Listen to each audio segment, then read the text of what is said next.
cuando mi cuerpo se convierta en polvo de estrellas y las alas de mi alma me lleven al infinito, volveré en una caricia del viento, en un cosquilleo en tu pecho, tal vez en colibrí en tu ventana o en mariposa blanca en tu jardín. La marea alta te recordará todo lo que juntos compartimos, los retos y batallas ganados y aquello que creímos perdido y al final fue perfecto. En algún olor me sentirás y entre letras y versos te hablaré discreta. Volveré entre nubes de incienso, entre gotas de lluvia, entre campos floridos. Y en los fríos inviernos te dará mi recuerdo unas ganas inmensas de agarrarme a besos, pero entonces verás, con los ojos cerrados, mi silueta presente con sonrisa en mis labios. Nadie muere del todo mientras tú lo recuerdes. Y sigo presente en tus lindas memorias. Volveré a menudo a contar 1000 historias, a morirnos de risa, a llorar de repente y a gritarle al viento de esa ausencia que hiere. Pero no olvides nunca que mi amor llenará ese espacio vacío que mi cuerpo dejó. Seré luz en la noche, seré paz en tu día, seré cálido abrazo en recuerdos de vida.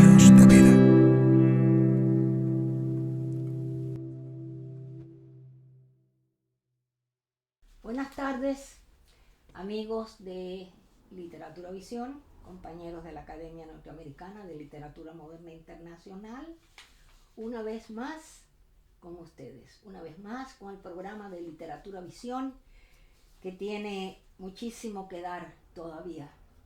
Así es que estamos aquí otra vez en un lugar diferente porque hay algunos asuntos técnicos que todavía no hemos podido resolver, pero pronto vamos a estar nuevamente, como siempre, en nuestro salón, con nuestras fotos, con todos los afiches de Literatura Visión y de la Academia y toda esta serie de cosas que nos hacen y nos distinguen siempre.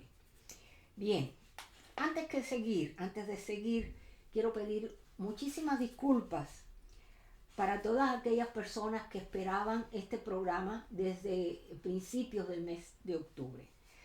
Son ellos Luis Alberto Ambrogio, presentación de Gloria Nistal, los videos de Neri Santos y de Basilio Rodríguez, de Labat y sus libros, y los estelares de Literatura Visión que fueron hechos en la delegación. O sea, los estelares fue la entrega de certificados de la apertura de una delegación que se formó en Ciudad Real. Esto lo dirige Lucía Pastor. Todos ellos quedaron en la espera de este capítulo, de este episodio, que fue sin duda una dificultad grande que pudimos experimentar tecnológicamente y con algunos otros conflictos creados dentro de nuestra situación tecnológica, por decirlo de alguna manera. Entonces, pero bueno, gracias a Dios, todos bien de salud y todo en forma. Ahora ya vamos a dar inicio a este programa tan esperado. Bien, en el video de apertura habrán visto el programa, es decir, el poema. Disculpen, estoy un poquitico fuera de onda. Entonces, vamos a seguir. Se trata de un poema que escribió Mario Benedetti y que se titula Volveré. Esto fue recitado por Joan Mora y estamos estamos muy seguros de que este es un poema muy lindo y bueno, ustedes deben haberlo disfrutado. Esa es la idea. Bien, entonces ya sin más preámbulos vamos a dar inicio a nuestro seminario del día de hoy, que es un seminario muy, muy, muy interesante y vamos a darle lectura inmediatamente. La historia está llena de errores, algunos que han cambiado el rumbo de eventos históricos. Estos errores demuestran que a veces una simple equivocación puede tener consecuencias impredecibles. La historia nos recuerda la importancia de la planificación y la toma de decisiones informadas. Sin embargo, como todo en este mundo está latente en cada paso del camino, hemos encontrado uno de los errores más incómodos, por llamarle de alguna forma, y es que en los inicios de los tiempos, mucho de lo que nos ha llegado a través de la historia es el resultado de traducciones que, por lo que hemos visto, se han tergiversado muchos aspectos en los cuales se ha asentado rigurosamente ideas y conceptos equivocados. Traducir es mucho más que pasar palabras de un idioma a otro. Es un arte que exige sensibilidad, intuición y una profunda comprensión del contexto. Cada lengua guarda su propia manera de ver el mundo y a veces lo que en una cultura significa una cosa, en otra puede tener un sentido completamente diferente. De ahí que un simple error de traducción no solo cambia una frase, sino que pueda transformar el curso de los acontecimientos. La historia de las mujeres en la literatura es un tema que ha sido ignorado durante mucho tiempo y que solo recientemente ha comenzado a recibir la atención que merece. Durante siglos, las mujeres han estado marginadas de la literatura y en muchos casos han sido desestimadas como escritoras. Sin embargo, a lo largo de los siglos, han habido mujeres que han desafiado esta convicción y han logrado hacerse un nombre en la literatura, aunque en algunos casos, como el que traemos hoy en Literatura Visión, analizaremos lo que la historia nos ha hecho creer en todos estos siglos. ¿Quién fue la primera mujer en la literatura? Bueno, si nos enfocamos en la literatura occidental, una de las mujeres más antiguas conocidas que escribió poesía fue la poetisa sumeria Enheduanna, la cual tuvimos oportunidad de estudiar en nuestro seminario anterior. Sin embargo, aunque Enheduanna es considerada por muchos como la primera mujer en la literatura, es muy importante destacar que ella no fue la única mujer que escribió en la antigüedad. En Grecia, por ejemplo, existieron mujeres como Safo de Lesbos, quien escribió poesía lírica en el siglo VI a.C., y Corina de Tanagra, quien ganó varios concursos de poesía en el siglo V a.C. Por la importancia en reconocer la presencia de las mujeres en la literatura a lo largo de la historia y valorar su contribución en este campo creativo, vamos a estudiar en el día de hoy los orígenes y su evolución en la literatura femenina. En la literatura antigua, la mujer como tema literario a menudo se presentaba como un objeto de deseo o como una figura secundaria en la trama. Sin embargo, también existen ejemplos de mujeres que son protagonistas de sus propias historias, como Cleopatra en la obra de Shakespeare, o la reina Penélope en la Odisea de Homero. Estas mujeres son presentadas como fuertes y capaces de tomar decisiones importantes. En la literatura antigua, la mujer como autora la encontramos también, y es que existieron mujeres que escribieron obras importantes y quedaron olvidadas en el silencio de la historia. Hoy vamos a desempolvar esos tramos históricos para darle vida a una de las poetas más importantes de la Grecia antigua, Safo de Lesbos, poeta griega del siglo VI a.C., que escribió sobre temas como el amor y la belleza. También se conoce a la poetisa romana Sulpicia, quien escribió en el siglo I a.C. sobre sus experiencias personales. Pero vamos a enfocar nuestra atención en esta escritora que dejó grandes incógnitas a pesar de que su trabajo literario y poético fue y es considerado por los grandes filósofos de la antigüedad de forma impresionante. Un ejemplo de ello lo es el de Platón, quien definió su obra poética como la 10ª musa. Hoy Literatura Visión presenta a Safo. Safo, también conocida como Safo de Lesbos o Safo de Mitilene, en griego ático y griego moderno, en latín como Safo Mitilene, Lesbos. Lesbos, 650-610 a.C., Leucade, 580 a.C., fue una poeta griega de la época arcaica. Más tarde, los comentaristas griegos le incluyeron en la lista de los 9 poetas líricos. Acerca de la vida personal de Safo, tan solo hay conjeturas, distorsionadas por la falta de información. Especulaciones que en otros casos provienen de malas interpretaciones sobre su obra poética, de la cual se cree que nos ha llegado poco menos del 10% de esta.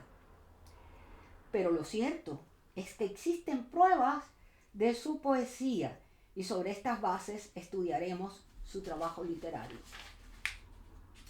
Safo nació en la isla de Lesbos. Se consideraba actualmente que nació en la ciudad de Ereso, pero antiguamente lo más aceptado y difundido era que había nacido en la ciudad de Mitilene, en el seno de una familia aristocrática. La mayoría de las mujeres de la antigua Grecia se casaban según las tradiciones y costumbres de sus ciudades-estado, y la riqueza de Safo no la hacía inmune a las expectativas de su familia y de la sociedad. Lo más probable es que pudiera vivir a su antojo debido a la alta estima que se tenía de las mujeres en Lesbos y a la propia personalidad de Safo. La historiadora Wendy Slatin escribe, y cito: Safo recibió grandes elogios de los griegos. Platón se refirió a ella como la 12ª musa. Es significativo que no viniera de Atenas o de Esparta, sino de Lesbos, una isla cuya cultura incorporaba una gran consideración para las mujeres. También es probable que dirigiera una escuela para niñas y que transmitiera ese legado a sus alumnas. Se dice que los padres adinerados enviaban a sus hijas a estudiar elocuencia con Safo para que fueran mejores candidatas para el matrimonio. La mayoría de los detalles de su vida se han perdido, pero se sabe que se crió aprendiendo a tocar la lira y que llegó a componer canciones. Su acmé coincidió con el surgimiento de las polis griegas. Nota aclaratoria. El acmé, palabra de origen griego, significa que en una obra de arte es su más alto punto de existencia, la finalidad y el resultado de la anáfora. Durante el proceso de creación, el acmé es el momento en el que el artista o escritor lleva su obra a la máxima perfección que es capaz de darle. Si continúa más allá, solo lograría sobrepasarse. Por entonces, en Lesbos gobernaba el tirano Mirsilo. Después de que Melacro fuera asesinado, su subida al poder debió causar el destierro de Safo, junto con el de otros aristócratas que se habían opuesto a sus políticas. Safo fue exiliada 2 veces en Siracusa, Sicilia, entre los años 605 y 591 a.C.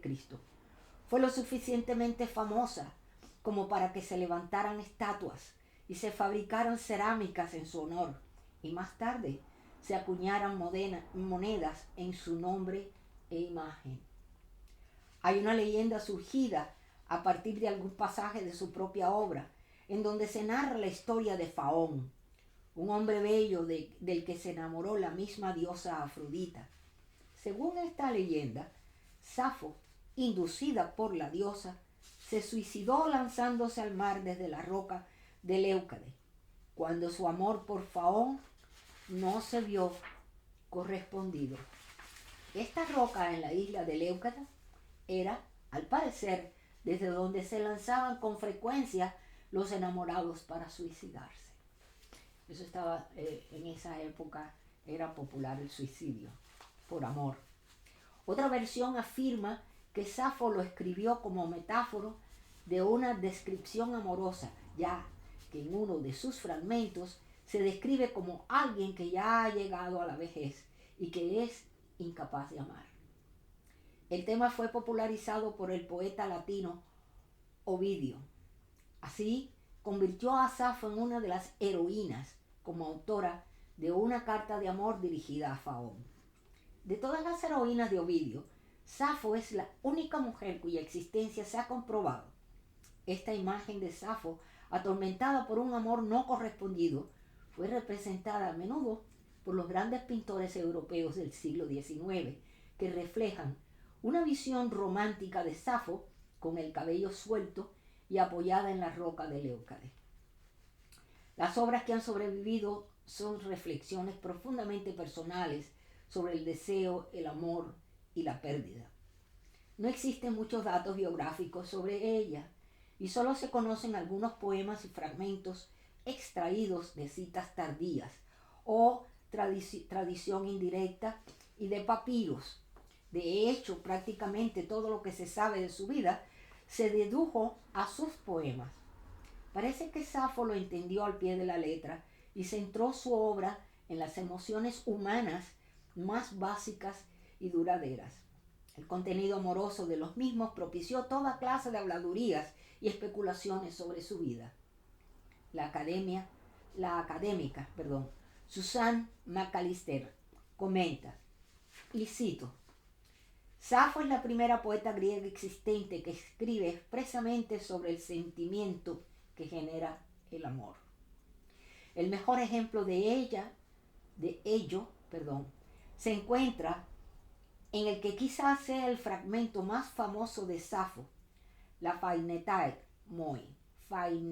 Moi, que también se distingue de la poesía amorosa superviviente escrita por hombres en el hecho de que habla de la manifestación física de la emoción. La manifestación física del amor en las letras de Safo no se expresa como algo sexual. No hay prácticamente amor en las letras de Safo que no se exprese como algo sexual. Nada en ninguno de sus fragmentos que mencione ningún acto sexual alguno. Safo y su compatriota Alceo son considerados los poetas más sobresalientes de la poesía lírica griega arcaica. De la de Terpandro y Aión son precedentes. Son, además, los únicos representantes de la producción literaria lesbia. Su obra estaba compilada en la Biblioteca de Alejandría, en 9 libros, que eran copiados, traducidos y usados para la enseñanza. Aquí es donde vienen las cosas, donde se confunden. Escribió en dialecto eolio, que es el antiguo griego cuyo nombre es dado en la antigüedad en la región que comprende varias islas, entre ellas la isla de Lesbos, que creó o al menos popularizó la estrofa llamada sáfica. Se han conservado también ejemplos de lírica popular en algunos epitalamios, cantos nupciales, adaptaciones de canciones populares propias de los amigos del novio y de la novia que se improvisaban en las bodas. Estas canciones se diferenciaban del resto de sus poemas más intimistas y cultos, para los cuales creó un ritmo propio y un metro nuevo, la estrofa sáfica. Fíjense hasta dónde se llegó esta mujer. Su tema principal eran sus sentimientos y el amor, propiciado por la diosa Afrodita. La sensibilidad y delicadeza son las protagonistas de sus poemas, sentimientos encontrados con los círculos de mujeres, como los celos, el amor, la decepción, la alegría y la rivalidad. Todos ellos son plasmados en una total extensión. El mundo sáfico es definitivamente un mundo femenino. El trabajo de la 10ª musa es el producto de la derivación de la lírica tradicional, popular o preliteraria griega de los siglos VII y VI a.C., que se convertiría en la lírica literaria con el tiempo. Esta alude a su supuesta alabanza por pertenecer a la compañía de las 9 musas, que inspiraron el arte, la música, la danza y la poesía. No hay pruebas de que Platón realmente haya hecho esta afirmación, y se cree que es una creación de escritores posteriores atribuida a Platón. Aún así, el hecho de que esta frase exista pone de manifiesto la reputación duradera de Safo como poeta. El éxito en gran parte de la poesía de Safo radica en la adopción del amor como tema personal. De ahí que fue necesario crear una forma de expresión adecuada para expresar sus sentimientos más íntimos, de manera que sus composiciones podían distinguirse por una fuerte presencia del yo que canta y ese yo autorreferencial que está frecuentemente situado en el tiempo y en el espacio. Safo habla de sus poemas de la pasión amorosa que se apodera del ser humano y se manifiesta en diferentes formas, como los celos, el deseo y una intangible nostalgia. Ejemplo de esto se encuentra en el himno en honor a Afrodita, el único poema que se conserva completo de toda su obra. Este podría considerarse como una oración, una súplica dirigida a la diosa del amor Afrodita para conseguir su ayuda, con el fin de que atraiga hacia ella un amor renegado. Desde un punto de vista formal, literario, la obra está compuesta de 7 estrofas sáficas, denominadas así en honor a Safo. Se compone de 4 versos, los primeros 3 son en decasílabos sáficos, mientras que el último es un pentasílabo que recibe el nombre técnico de adónico. La métrica grecolatina es diferente a la métrica española, por lo que no es posible traducir estos versos de una forma adecuada o convencional. Sus poemas se recitaban y conocían en Atenas del siglo V a.C., como dijimos anteriormente. Platón la llama décima musa. Dionisio de Halicarnaso la denominará la mejor exponente de la lírica, y más tarde, en Roma, los poetas latinos alaban sus poemas. Su poesía sirvió de fuente de inspiración a poetas como los latinos Cátulo y Horacio. A partir de la época alejandrina, se intentó conservar su obra y descubrir nuevas partes de la misma. Ya en el siglo XX, con las aportaciones de los papiros hallados a finales del siglo XIX y siglo XX, Safo vuelve a ser leída.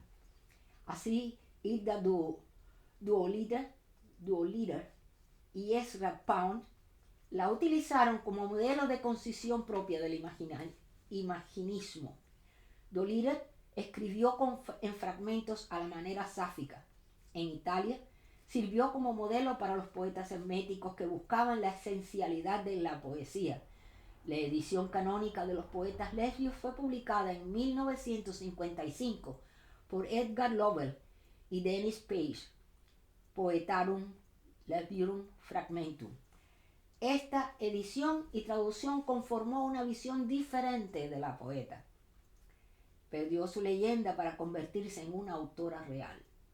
En 2004 fueron hallados nuevos fragmentos de Safo en un papiro que envolvía una momia, que amplían y mejoran sustancialmente uno de los que ya se existían de ella. En este nuevo fragmento ampliado, Safo se lamenta del paso del tiempo y plasma de forma magistral los efectos de la vejez en su cuerpo y carácter utilizado el mito de Títono o Titón, el eterno enamorado de Eos. La autora, la diosa de dedos rosados, que pidió a los dioses que convirtieran a Titón en inmortal, pero olvidando pedir para él la eterna juventud.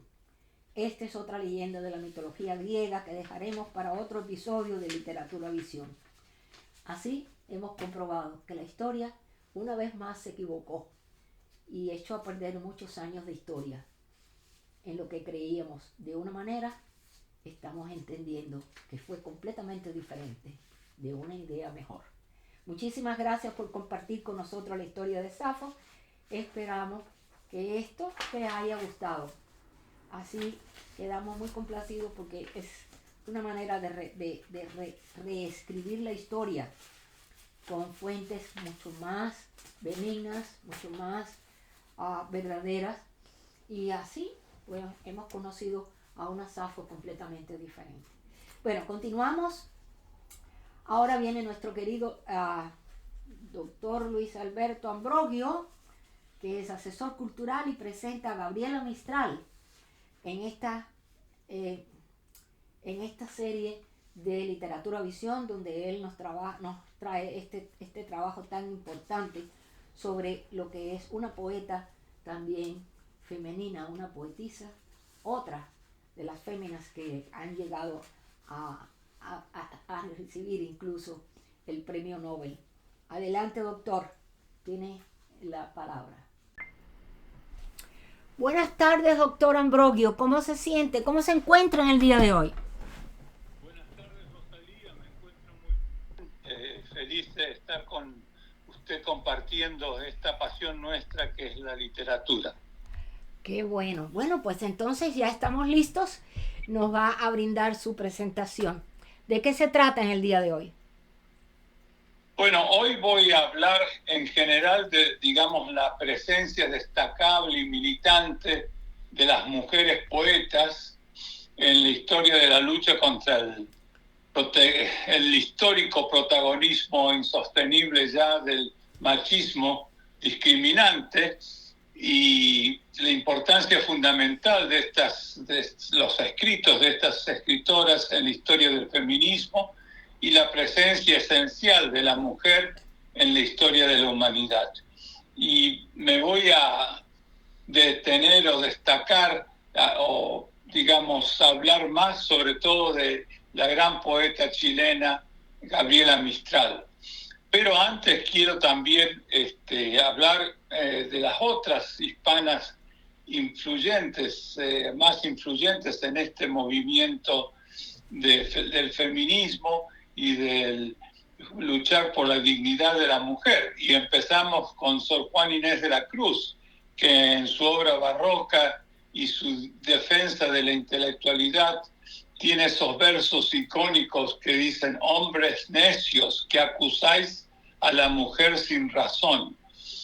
Y siguen estas palabras más vivas que nunca, desafiando los parámetros de su tiempo como mujer y como escritora, y sin embargo, y también en nuestro tiempo, siendo sin duda una figura que reivindica los derechos de las mujeres al aprendizaje y a su voz. Hoy en día su obra sigue vigente y presente, por lo que ha sido de gran influencia para las poetas contemporáneas. Bueno, hay muchas poetas de las cuales podríamos hablar y destacar algunos aspectos, pero el tiempo nos limita. Por ejemplo, te lo voy a mencionar: Rosario Castellanos, Juan Ibarburu, Alfonsina Storni de Argentina. Rosario Castellanos fue una de las voces feministas más reconocidas de su país, escritora, diplomática y una figura de gran impacto cultural en todo el mundo. Otra poeta a quien tuve el gusto de conocer, Ida Vitale, que es una poeta existencialista y crítica literaria, una de las figuras más importantes de la generación del 45. Gioconda Belli, que también una gran amiga, a quien aprecio mucho, con quien compartimos muchos recitales en Nicaragua, pero también en España ahora. Ella se caracteriza con su poesía, por su fuerte compromiso social, político y su visión feminista de la cultura. Bueno, yo creo que vamos a hablar de Gabriela Mistral, concentrarnos en ella porque ha sido la única mujer latinoamericana que ganó, la primera y única mujer en ganar el Premio Nobel de Literatura, que le fue otorgado en el año 1945. Ella nació en 1889 en Chile, como dije anteriormente. Es interesante, pues, toda su vida, no solamente en el aspecto pedagógico o su dedicatoria a la educación, pero también su militancia por ciertos aspectos de la pedagogía. Es una grande entre los grandes. Es uno de los íconos mundiales de la poesía femenina y admirada por lectores de todo el mundo, de todo el planeta y de diferentes culturas. Su nombre era otro, se llamaba Lucila de María del Perpetuo Socorro Godoy Alcayaga, pero tomó su seudónimo literario por el cual todos la conocemos, Gabriela Mistral, en homenaje a dos de sus poetas preferidos. Uno, italiana, Gabriel D'Annunzio, y el francés que escribía en provenzal, Frédéric Mistral. Entonces, Gabriel Mistral. Nació en una familia con pocos recursos económicos. Su padre, un profesor de ascendencia española, abandonó el hogar cuando ella tenía solo 3 años. Pese a ello, Gabriela lo quiso y lo defendió siempre. Contaba además que revolviendo papeles, y la estoy citando, encontró unos versos muy bonitos de su padre precisamente, y dice, y la cito: estos versos de mi padre, los primeros que leí, despertaron mi pasión poética. Luego, por ejemplo, un detalle: durante su estancia en la Araucanía como directora del Liceo de Niñas de Temuco, conoció a Pablo Neruda, quien recuerda, y lo cito, esto es lo que dice Pablo Neruda, que ella me hizo leer los primeros grandes nombres de la literatura rusa que tanta influencia tuvieron sobre mí. Bueno, como dije antes, maestra de escuela rural desde muy joven, fue pedagoga después de talla internacional, tal es así que fue contratada por el gobierno de México a petición del que era el ministro de Educación, José Vasconcelos, quien había desatado sobre el país una especie de movilización general en favor de la enseñanza rural. Gabriela Mistral viajó a México en junio de 1922. Trabajó para el gobierno mexicano en la conformación de su nuevo sistema educativo, modelo que se mantiene casi en su esencia, pues solo se le han hecho algunas reformas. Gabriela Mistral también fue diplomática con carrera como cónsul en numerosos países, entre ellos España, Estados Unidos, y así todo siempre estuvo inmersa en el mundo de la enseñanza, publicando múltiples artículos que se difundieron en América y Europa, en los que se veía reflejada su filosofía pedagógica. Gabriela Mistral tenía influencias de pensadores como Rodó y Tagore.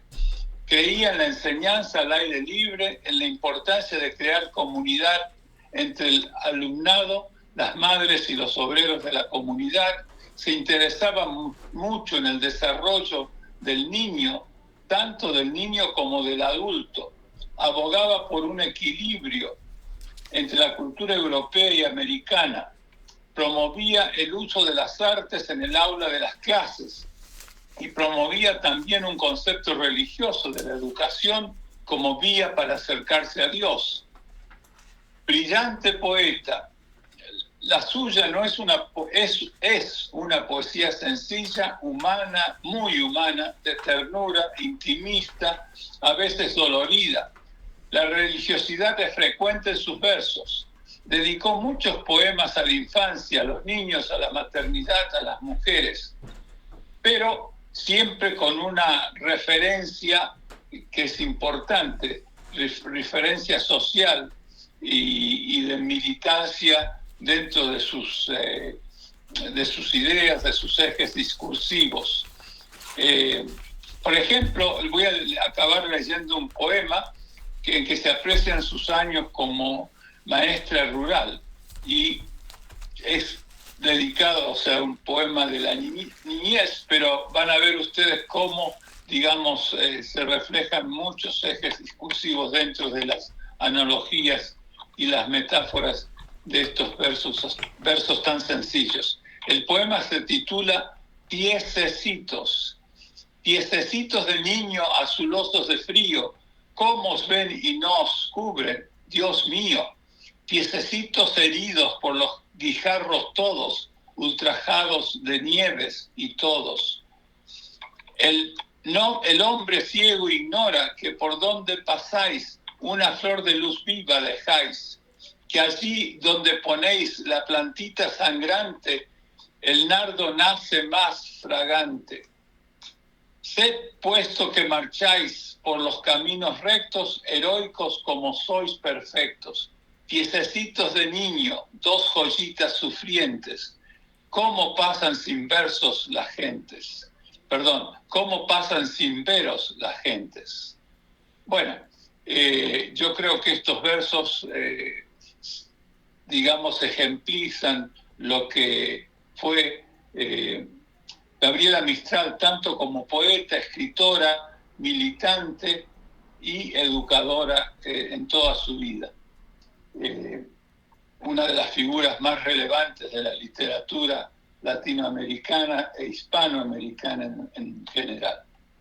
Bueno, con esto cierro esta presentación y en homenaje a Gabriela Mistral y a todas las poetas que han sido militantes en el aspecto de abogar por la dignidad de la mujer, la igualdad humana entre hombres y mujeres y luchar contra el machismo discriminante que era histórico en tiempos pasados y a veces incluso en la actualidad por allí hay ciertos,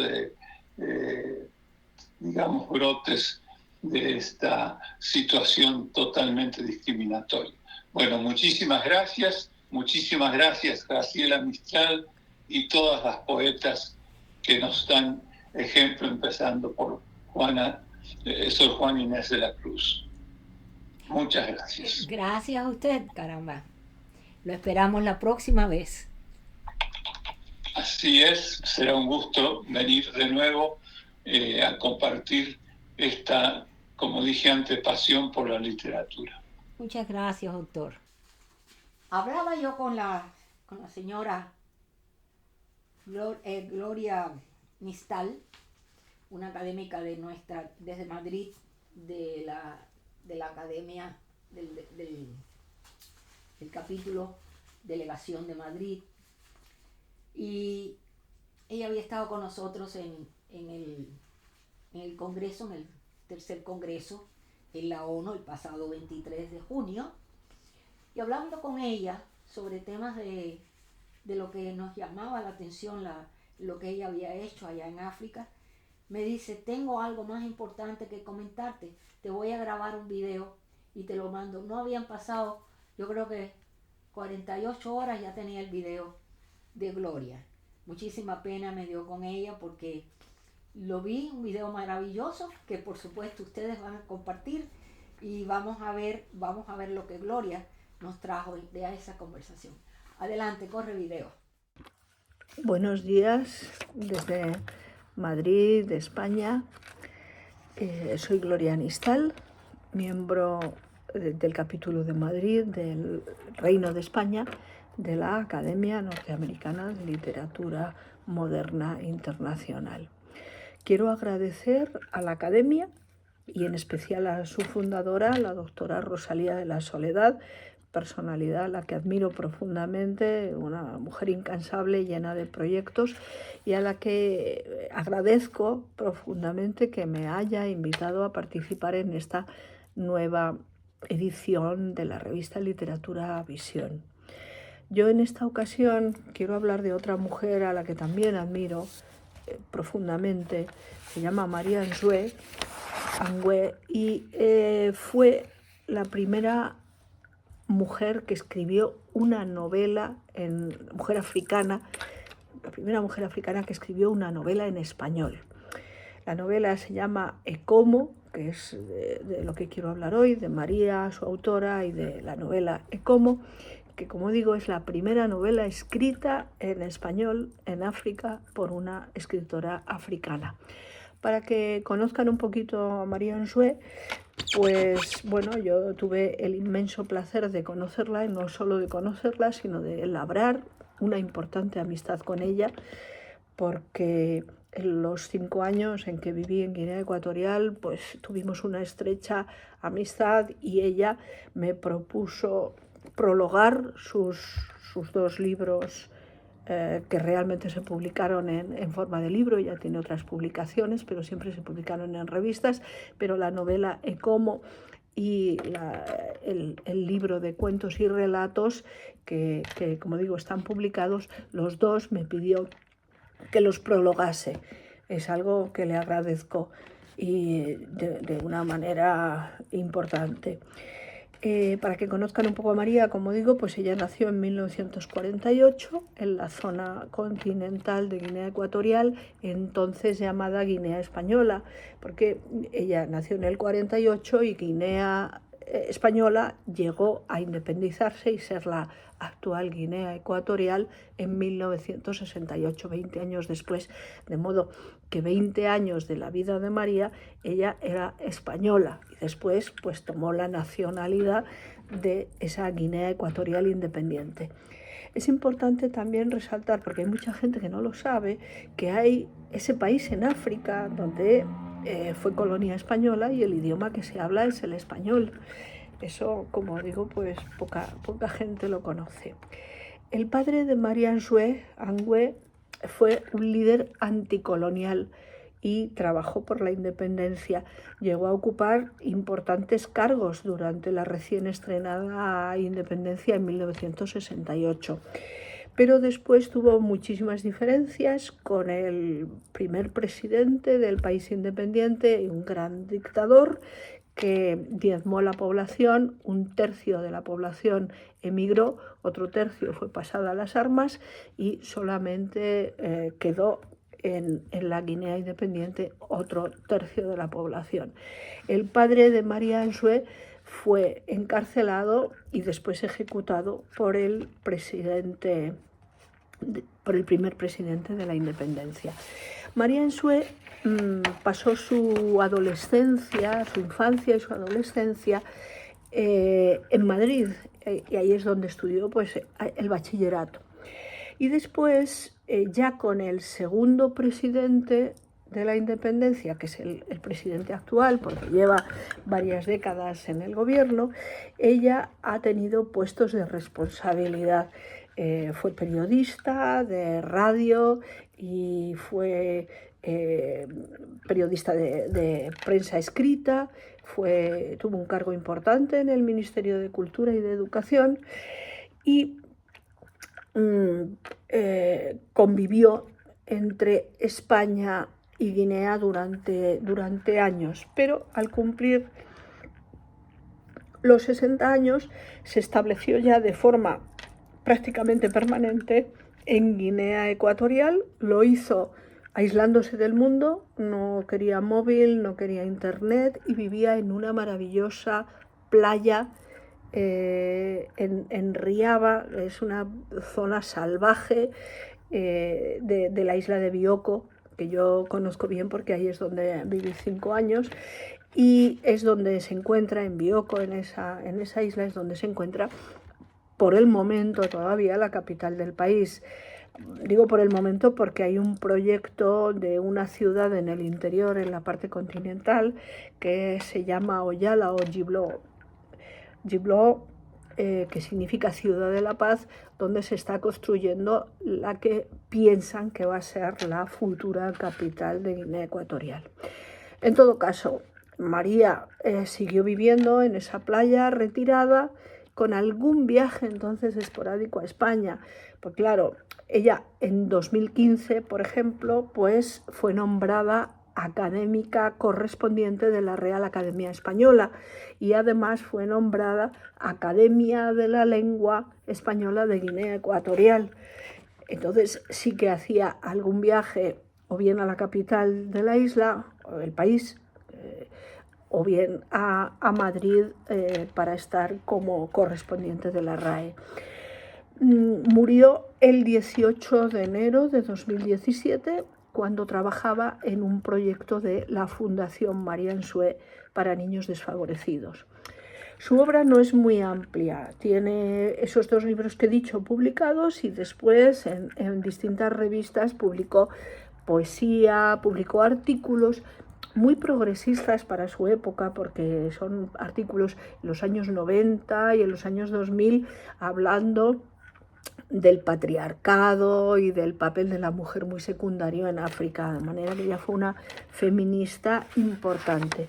Si nos centramos en el libro de Como, que es de lo que yo quería hablar fundamentalmente, esa primera novela escrita en español en África, pues lo podemos clasificar como literatura costumbrista bantú. Está ambientada completamente en la selva africana. Es la historia de un viaje que es un viaje circular, es un viaje en el que la protagonista, que se llama Nanga, es la verdadera protagonista, aunque el libro se llame Como, que es el marido de la protagonista. Se supone que todo gira alrededor de Como, pero realmente la protagonista es Nanga, que además es la narradora, la que en primera persona nos va contando las peripecias de ese viaje, que es un viaje por una parte físico, viaje por una selva no identificada completamente, pero que responde con Guinea Ecuatorial y con Camerún, y después una vuelta otra vez a Guinea.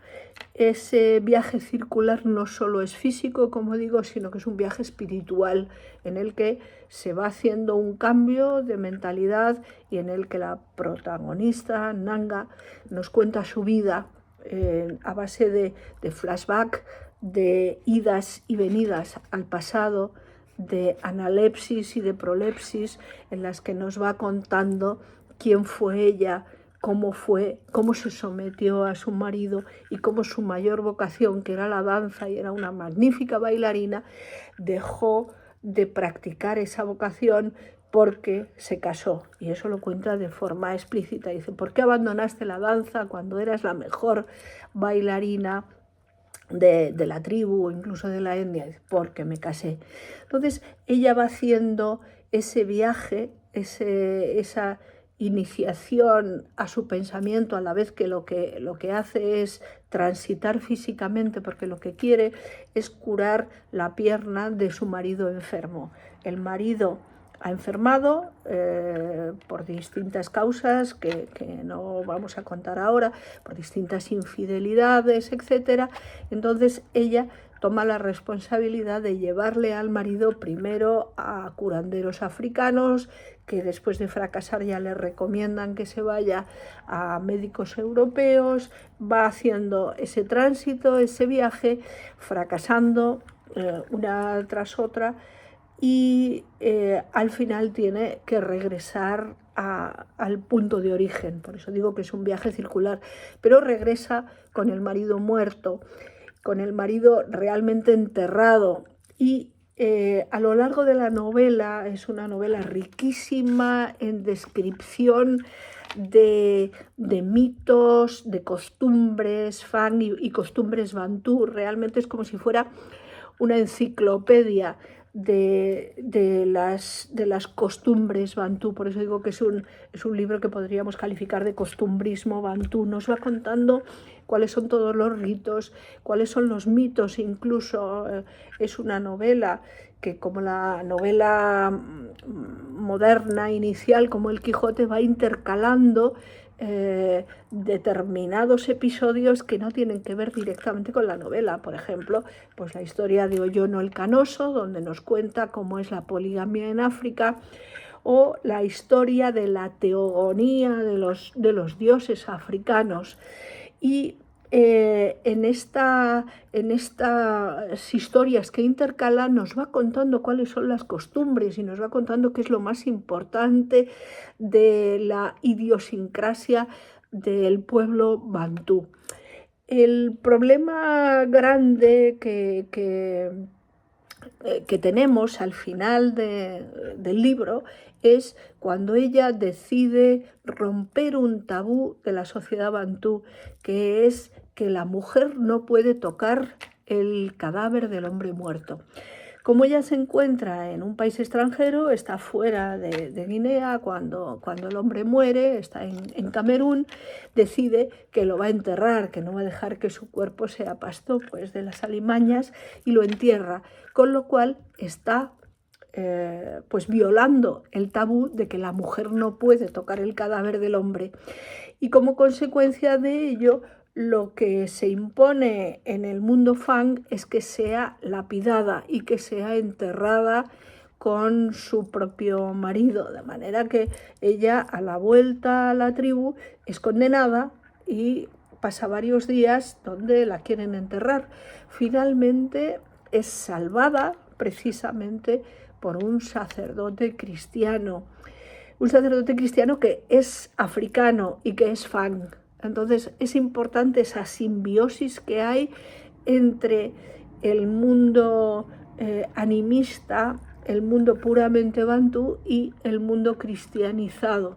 Y en esa salvación, el Salvador precisamente viene del cristianismo. Es un libro en el que vemos mucha mezcla entre las costumbres Fang, y es lo que más se describe en el libro, y la influencia del cristianismo. Y por ejemplo, pues nos habla de la madre, de su madre, Nanga nos habla de su madre, que dice que reza en bantú y que reza en cristiano. Esa mezcla en el que de una aculturación se pasa a una cultura mixta, recibiendo distintas influencias. El libro es una preciosidad porque tiene, pues igual que en la religión, tiene una influencia de la literatura occidental, pero también de la literatura africana, que es una literatura de boca en boca. Y al ser una literatura de boca en boca, hay un lirismo y unas descripciones poéticas que se presentan mezcladas con el estilo descriptivo que podríamos considerar occidental. En la literatura oral hay mucha jaculatoria, hay mucha repetición, es como si fuera una prosa poética. Eso se hacía porque, como era oral, había que repetir varias veces el mensaje. Y aquí el animismo también, la naturaleza está personificada, de manera que las nubes tienen sentimientos, las nubes tienen los colores de los sentimientos que tienen las propias personas, el sol, la naturaleza, el agua, todo tiene sentimientos. Este libro, en resumen, es una joya de la literatura, no solamente porque sea la primera novela escrita en español, sino porque ese exotismo que nos resulta africano nos ayuda. No solo el exotismo, pero la novela nos ayuda a comprender profundamente la identidad del pueblo africano, la descripción de la selva, que es magnífica, las acciones que se suceden, ese viaje interior, ese viaje exterior. Yo recomiendo vivamente que se lea el libro Ekomo de Marian Sue, primera novela escrita en español por una autora africana. Muchas gracias. Hoy traemos una nueva serie dentro de Literatura Visión que hemos titulado Anuncios de la Academia Norteamericana. Entre estos anuncios son pequeños videos que nos han enviado de alguna manera. Comprende asuntos personales de cada uno de nuestros compañeros de trabajo, nuestros académicos de diferentes partes de los países que son parte de nuestra academia. En este caso, Neri Santos Gómez y Basilio Rodríguez Cañada estaban en esta ocasión en un festival en la República Dominicana, un festival internacional del libro. Desde allí nos envían un par de mensajes muy interesantes que yo quiero compartir con ustedes. Adelante, corre video. Estamos en la Feria del Libro Internacional de República Dominicana, representando a la Academia Norteamericana de Literatura Moderna Internacional. Un gran saludo a su presidenta Rosalía de la Soledad.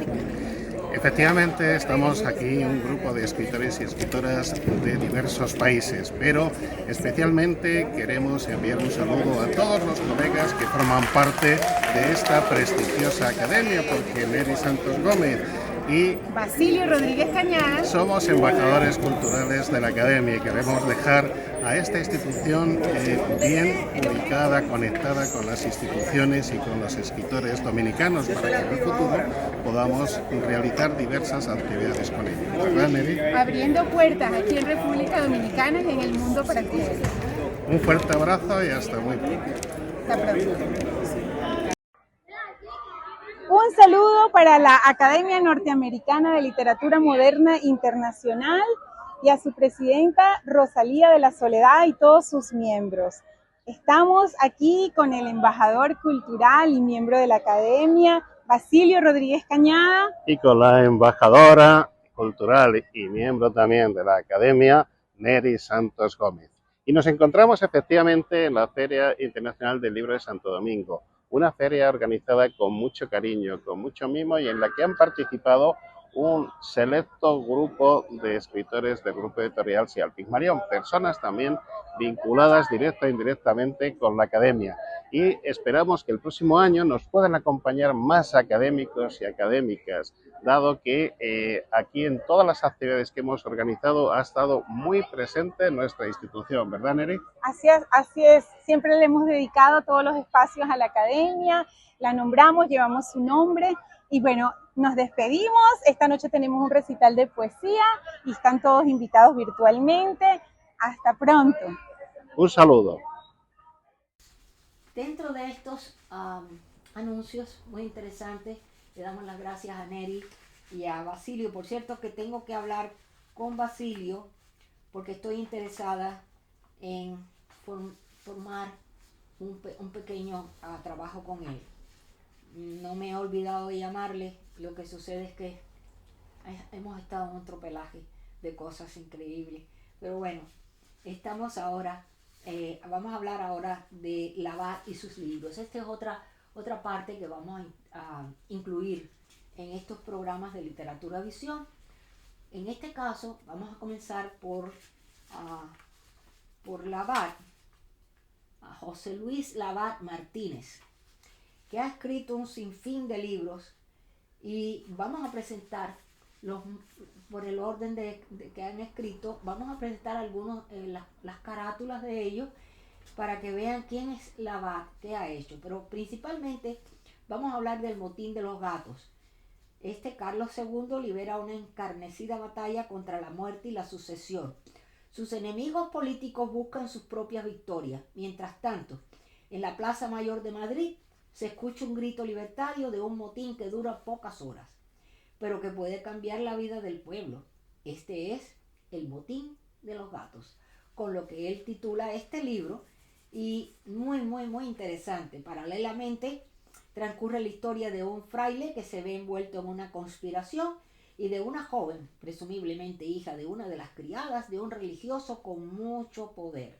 Catalina y Fray Anselmo emprenden un viaje hacia la Basílica de Nuestra Señora de Atocha y a la corte de finales del siglo XVII para hallar su destino. Intriga, desolación, venganza, amor y sobre todo fantasía en una novela que llena de sentimientos cruzados vividos entre Olmedo, Peñafiel, Cerrada y Madrid. Muy interesante, recomendamos este trabajo. Bueno, aquí terminamos los anuncios de este episodio de esta semana y vamos entonces a ver los videos de Alba Lerny. Adelante, corre video. Buenos días a todos, estimados amigos de Literatura Visión. Quiero aprovechar la oportunidad que me brindan para invitarles a visitar nuestra biblioteca, en la que encontrarán libros y audiolibros de las más variadas temáticas y autores de todas las épocas y nacionalidades. Les ofrecemos poesía, ensayo, cuentos, novelas, todo lo que pensamos puede gustar a nuestros lectores y atraerlos para hacerles amar la lectura. Ese es nuestro único objetivo, el promover el amor por los libros y el respeto por los autores, muchos de los cuales casi han pasado al olvido, y son precisamente esos los que nosotros queremos rescatar para que los miles de lectores que nos visitan a diario puedan disfrutar de la belleza de sus obras.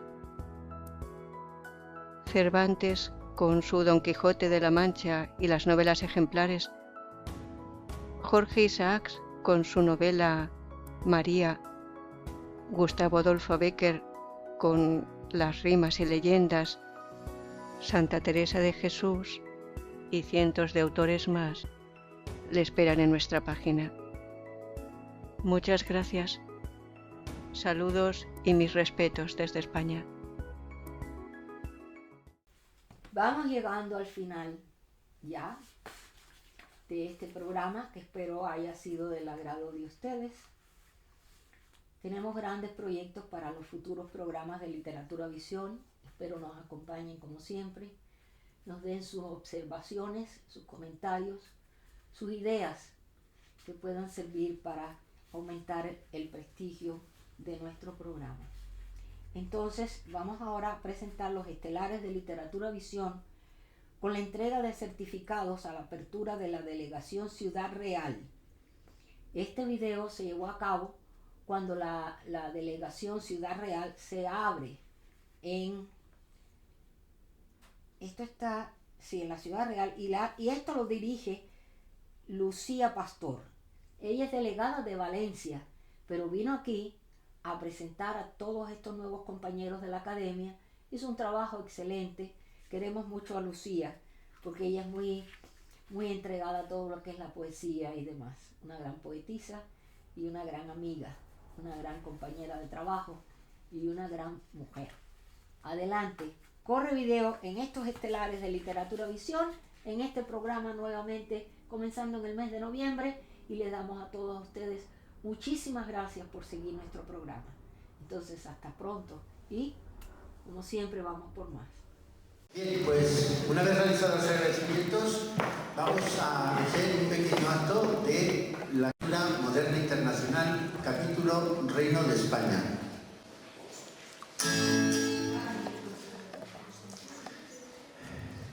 Para empezar, vamos a escuchar a doña María Rodado Matías, que interpretará un concierto para violín de Reger en si menor.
Bien, para comenzar el acto, voy a decirlo que ahora me el cambio.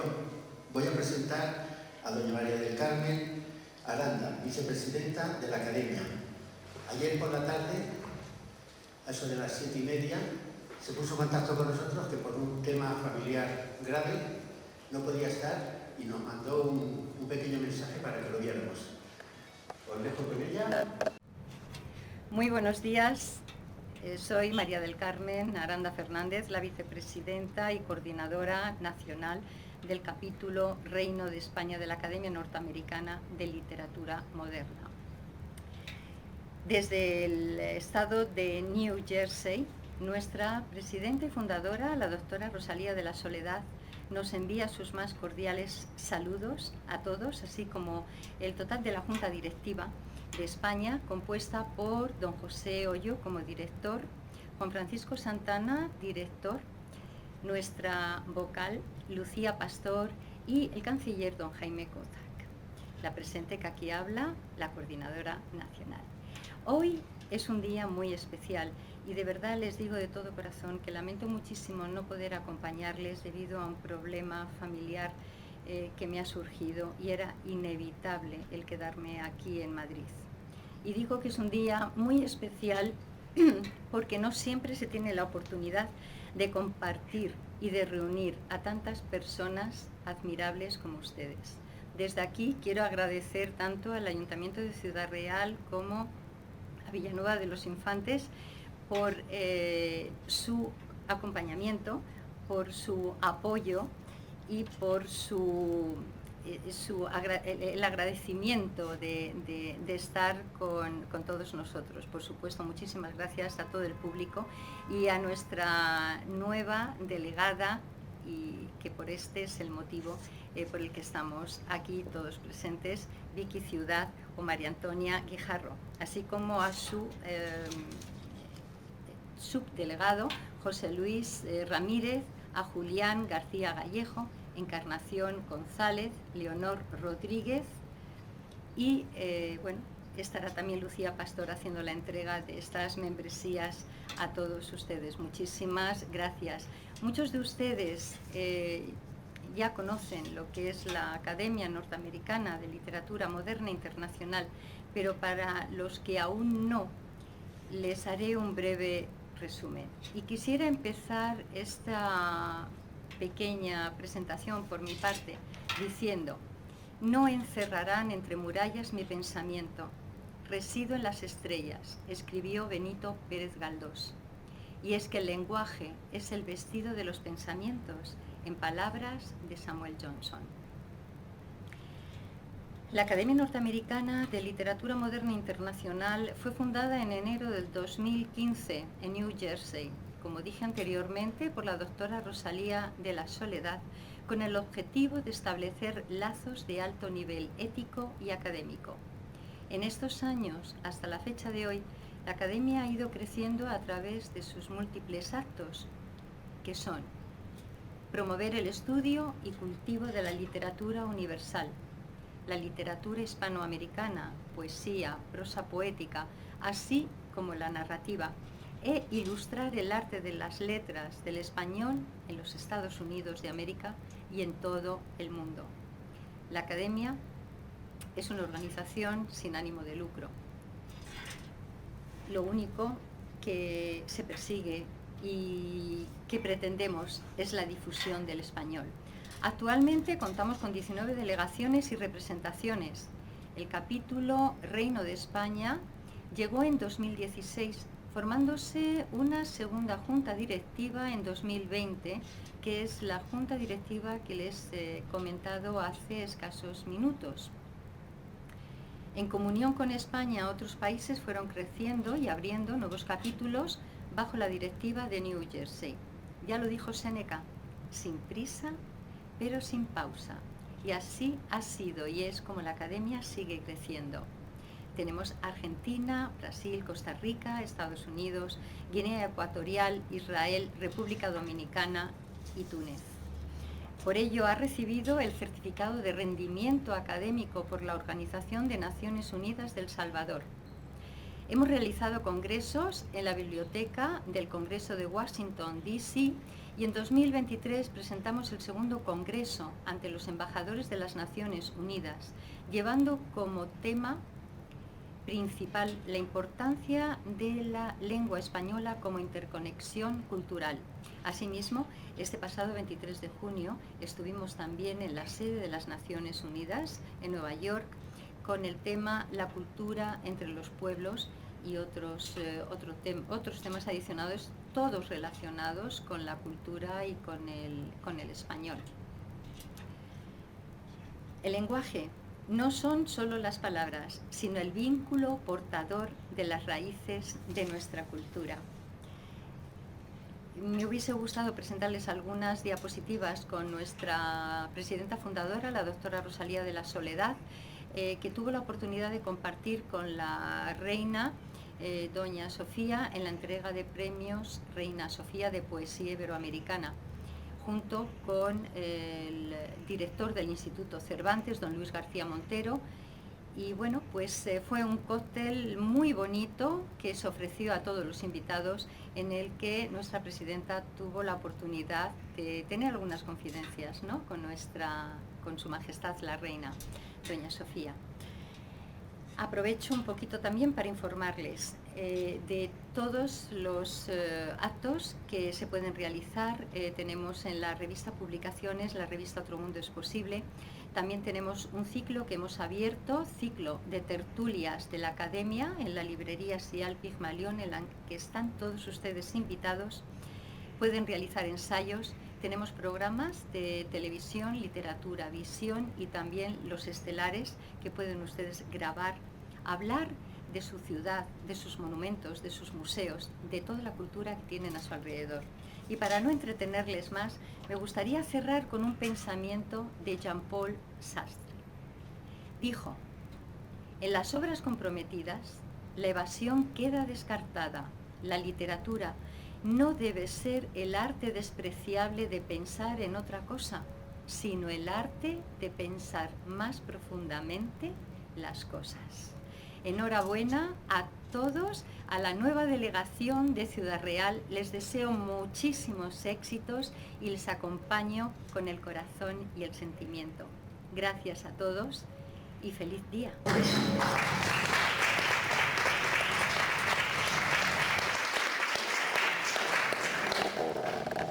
Bien, vamos a dar la palabra. Ya te está preparando. A Lucía como vocal del capítulo de Reino de España de la Academia Norteamericana de Literatura Moderna Internacional.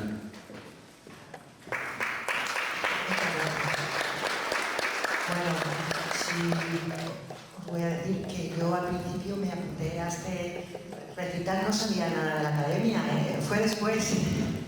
Bueno, pues encantada, y me ha tocado a mí, por su presidente, el doctor José Hoyo, pues ha tenido también problemas, que me contó Mari Carmen también. Entonces, bueno, me ha tocado a mí un poquito hacer de...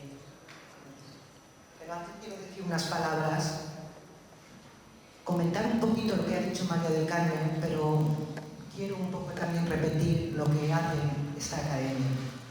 Y quiero felicitar al principio a los que hoy recogéis los certificados acreditativos de la nueva delegación de Ciudad Real, de la Academia Norteamericana de Literatura Moderna, siendo un honor para mí pertenecer a la directiva del capítulo de Reino de España, agradeciendo a todos por permitir el acceso de esta delegación a la academia, academia reconocida oficialmente en Estados Unidos, desde la cual apoya la creación literaria en lengua castellana y español, estudiando a los grandes escritores, realizando seminarios, conferencias y recitales para la divulgación de la lengua hispana en los Estados Unidos de América, América Latina y en España.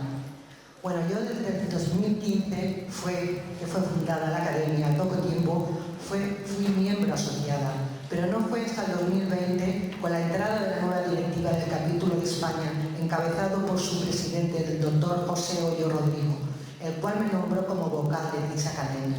Agradezco la confianza que junto a su vicepresidenta María del Carmen Aranda, como a su director Juan Francisco Santana y Jaime Coza, canciller, se está haciendo una gran labor en el trabajo del equipo, siempre con la aprobación de la satisfacción de la fundadora y presidenta de la Academia, doña Rosalía de la Soledad.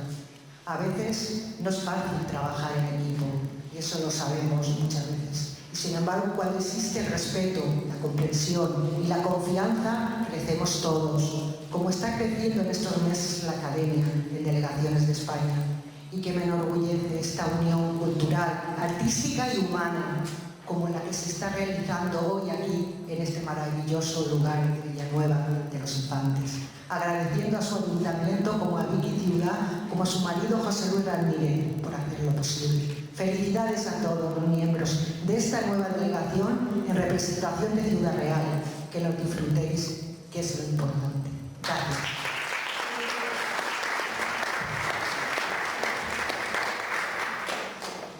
Bueno, vamos a hacer la entrega, que no nos olvide de lo de broma, que es lo importante, ¿no?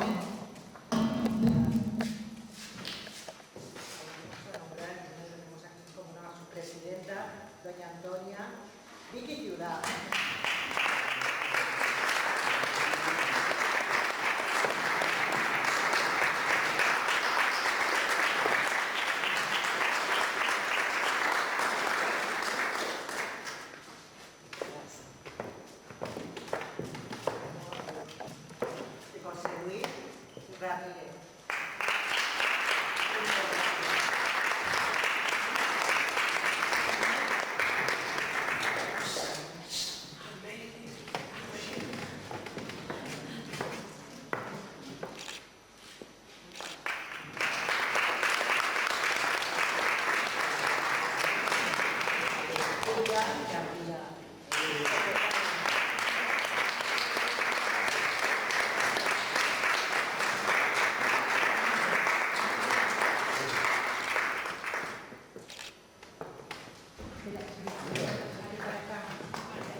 Leonor Rodríguez Alberto.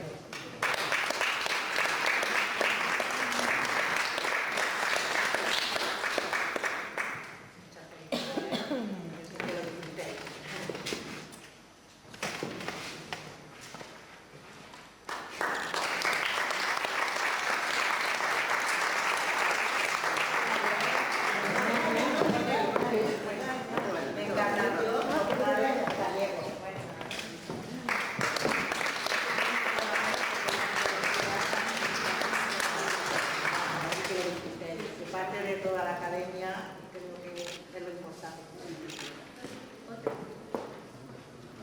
Sí, gracias.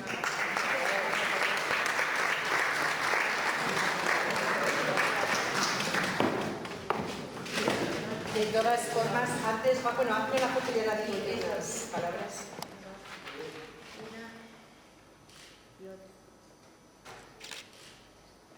Pues yo quería decir unas palabras de todos mis compañeros, que lo primero, por supuesto, es un honor para nosotros. Bueno, sí, a mí se me escucha, ¿me escucháis, verdad? Una voz. Bueno, pues es verdad que es un honor para todos nosotros pertenecer a esta institución tan importante. Por supuesto, agradecer a la señora Rosalía de la Soledad, que es su presidenta fundadora, la gran acogida, a Mari Carmen Aranda, Lucía Pastor y Joaquín Castillo, que no ha podido venir. Ahora es verdad que ahora pondremos un vídeo que nos ha mandado, porque de alguna manera o de otra ellos han sido los artífices de que esto sea posible. No me voy a olvidar, por supuesto, de mis compañeros José Luis Ramírez, Leonor Rodríguez Almendro, Julián García Gallego y Encar González Bernal. Bueno, muchísimas gracias por embarcaros conmigo en esta aventura. Muchas gracias. Bueno, yo cuando me lo comentó Mari Carmen Ciudad Real, ¿lo conoces a Vicky? Bueno, vosotros no digo, ¿cómo? Claro que lo conozco. Bueno, a mí me dio mucha alegría porque siempre es bonito que la academia haya a alguien que conozcamos. Entonces, bueno, ahora os he conocido a los demás y Soy un gran equipo. Y que trabajes como Trabajen, sí. por la literatura, ¿eh? Pues un aplauso para vosotros, para todos.